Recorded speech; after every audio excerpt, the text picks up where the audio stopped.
This is the Telemetry Transportation Daily for May 6, 2025, and I'm Sam Abuel-Samad, VP of Market Research for Telemetry.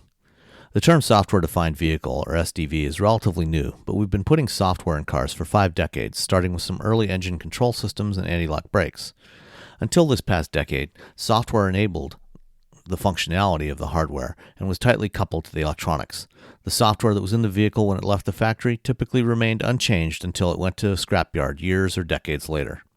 Starting with the Tesla Model S, automotive software and hardware architectures evolved to become somewhat more independent of each other. The electronic architectures changed from a distributed network of electronic control units, or ECUs, for each function scattered around the vehicle toward a more centralized approach, with ECUs that control multiple functions now.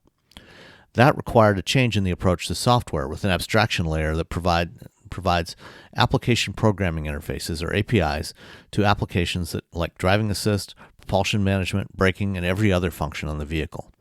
This approach allows the hardware and software to be updated asynchronously, much as they are in consumer electronics devices like phones and computers. It also enables manufacturers to add or improve the functions in the vehicle. In the software-defined vehicle, it can become more capable over its lifespan. However, implementing an SDV is far more complicated than older software-enabled vehicles. We now have far more sharing of resources in the vehicle, and it takes a whole new approach to software development and testing.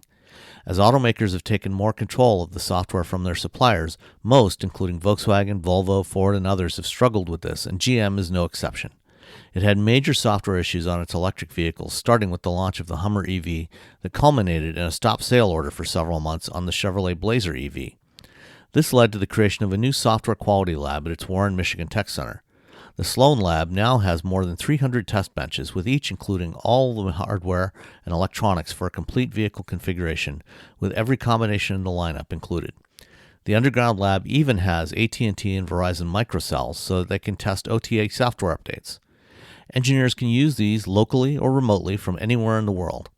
When not being used by an individual, they run automated test sequences monitored by machine vision systems to capture anomalies.